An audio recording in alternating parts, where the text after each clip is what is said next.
క్రొత్త నిబంధన గ్రంథము నుండి అపోస్తలుడైన పౌలు తీతుకు వ్రాసిన పత్రిక 1వ అధ్యాయము. దేవుడు ఏర్పరచుకొనిన వారి విశ్వాసము నిమిత్తమును నిత్యజీవమును గూర్చిన నిరీక్షణతో కూడిన భక్తికి ఆధారమగు సత్య విషయమైన అనుభవ జ్ఞానము నిమిత్తమును దేవుని దాసుడును యేసుక్రీస్తు అపోస్తలుడునైన పౌలు మన అందరి విశ్వాసములో నా నిజమైన కుమారుడగు తీతుకు శుభమని చెప్పి వ్రాయినది. ఆ నిత్యజీవమును అబద్ధమాడనేరని దేవుడు అనాది కాలమందే వాగ్దానము చేసెను గాని ఇప్పుడు మన రక్షకుడైన దేవుని ఆజ్ఞ ప్రకారము నాకు అప్పగింపబడిన సువార్త ప్రకటన వలన తన వాక్యమును యుక్త కాలములయందు బయలుపరిచెను. తండ్రి అయిన దేవుని నుండియు మన రక్షకుడైన క్రీస్తు యేసు నుండియు కృపయు కనికరమును సమాధానమును నీకు కలుగునుగాక. నేను నీకాజ్ఞాపించిన ప్రకారము నీవు లోపముగా ఉన్నవాటిని దిద్ది ప్రతి పట్టణములోనూ పెద్దలను నియమించు నిమిత్తమే నేను క్రేతులో నిన్ను విడిచి వచ్చి తిని.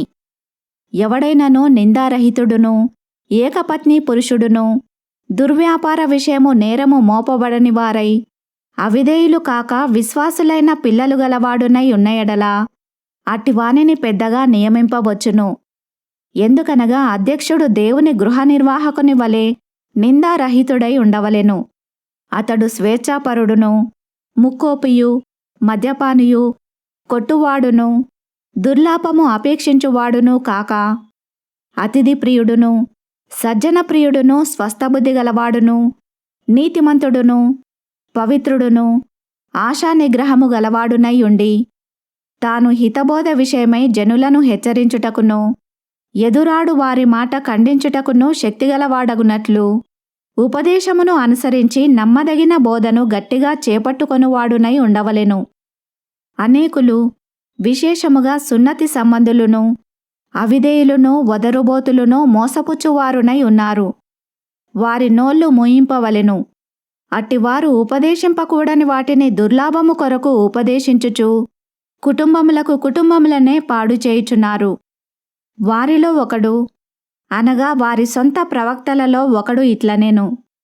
క్రేతీయులు ఎల్లప్పుడూ అబద్ధికులును దుష్టమృగములును సోమరులగు తిండిపోతులునై ఉన్నారు. ఈ సాక్ష్యము నిజమే.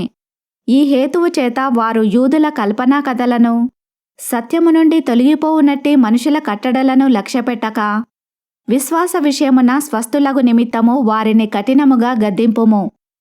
పవిత్రులకు అన్నియూ పవిత్రములే గాని అపవిత్రులకును అవిశ్వాసులకును ఏదియూ పవిత్రమైనది కాదు. వారి మనసును వారి మనస్సాక్షియు అపవిత్రపరచబడి ఉన్నవి. దేవుని ఎరుగుదుమని వారు చెప్పుకొందురు గాని అసహ్యులును అవిధేయులును ప్రతి సత్కార్యము విషయము భ్రష్టులునై ఉండి తమ క్రియల వలన ఆయనను ఎరగమన్నట్టున్నారు. 2వ అధ్యాయము. నీవు హితబోధకనుకూలమైన సంగతులను బోధించుము. ఎలాగనగా వృద్ధులు మితానుభవము గలవారును మాన్యులును స్వస్థబుద్ధి గలవారును విశ్వాస ప్రేమ సహనములయందు లోపము లేని వారునై ఉండవలెననియు అలాగుననే వృద్ధ స్త్రీలు కొండెకత్తులును మిగుల మద్యపానాసక్తులునై ఉండక ప్రవర్తనయందు భయభక్తులు గలవారై ఉండవలెననియు దేవుని వాక్యము దూషింపబడకుండునట్లు యవన స్త్రీలు తమ భర్తలకు లోబడియుండి తమ భర్తలను శిశువులను ప్రేమించువారును స్వస్థబుద్ధి గలవారును పవిత్రులును ఇంట ఉండి పనిచేసుకొనువారును మంచివారునై ఉండవలెనని బుద్ధి చెప్పుచు మంచి ఉపదేశము చేయువారునై ఉండవలెననియు బోధించుము. అటువలనే స్వస్థబుద్ధి గలవారై ఉండవలెనని యవన పురుషులను హెచ్చరించుము. పరపక్షమందుండువాడు మనలను గూర్చి చెడుమాట ఏదియూ చెప్పనేరక సిగ్గుపడునట్లు అన్నింటి యందు నిన్ను నీవే సత్కార్యము విషయమై మాదిరిగా కనపరుచుకొనుము. నీ ఉపదేశము మోసము లేనిదిగాను మాన్యమైనదిగాను నిరాక్షేపమైన హితవాక్యముతో కూడినదిగాను ఉండవలెను. దాసులైన వారు అన్ని విషయములయందు మన రక్షకుడగు దేవుని ఉపదేశమును అలంకరించునట్లు తమ యజమానులకు ఎదురుమాట చెప్పక ఏమియూ అపహరింపక సంపూర్ణమైన మంచి నమ్మకమును కనపరచుచు అన్ని కార్యములయందు వారిని సంతోషపెట్టుచు వారికి లోబడి ఉండవలనని వారిని హెచ్చరించుము.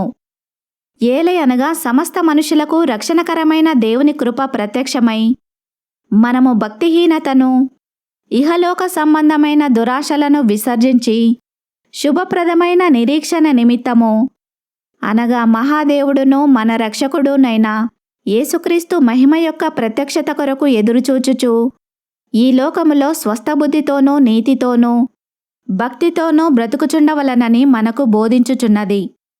ఆయన సమస్తమైన దుర్నీతి నుండి మనలను విమోచించి సత్క్రియలయందు ఆసక్తిగల ప్రజలను తన కోసరము పవిత్రపరచుకొని తన సొత్తుగా చేసుకొనుటకు తన్ను తానే మన కొరకు అర్పించుకొనెను. వీటిని గూర్చి బోధించుచు హెచ్చరించుచు సంపూర్ణాధికారముతో దుర్బోధను ఖండించుచు నుండుము.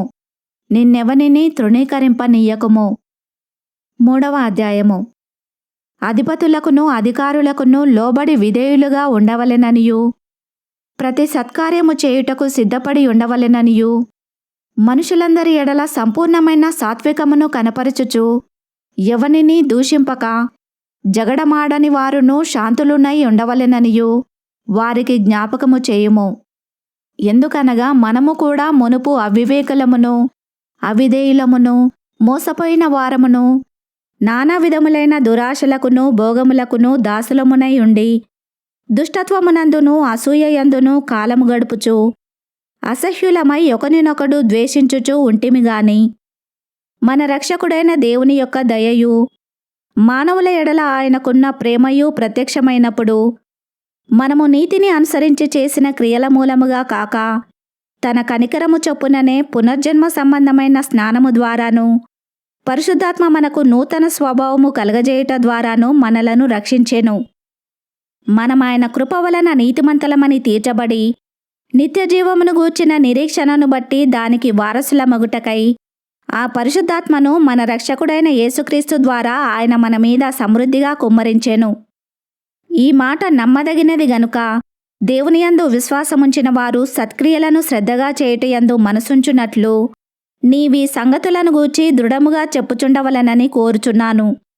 ఇవి మంచివియు మనుషులకు ప్రయోజనకరమునై ఉన్నవి గాని అవివేక తర్కములను వంశావళులను కలహములను ధర్మశాస్త్రమును గూర్చిన వివాదములను నిష్ప్రయోజనమును వ్యర్థమునై ఉన్నవి గనుక వాటికి దూరముగా ఉండుము. మతభేదములు కలిగించు మనుషునికి 1-2 మారులు బుద్ధి చెప్పిన తర్వాత వానిని విసర్జించుము. అట్టివాడు మార్గము తప్పి తనకు తానే శిక్ష విధించుకొనిన వాడై పాపము చేయుచున్నాడని నీవెరుగుదువు. నికొపొలిలో శీతాకాలము గడపవలనని నేను నిర్ణయించుకొన్నాను గనుక నేను అర్తెమానైనను తుకికునైనను నీ యొద్దకు పంపినప్పుడు అక్కడికి నా యొద్దకు వచ్చుటకై ప్రయత్నము చేయుము. ధర్మశాస్త్రవేది అయిన జేనాను అప్పొల్లోనును శీఘ్రముగా సాగనంపుము. వారికేమియూ తక్కువ లేకుండా చూడుము.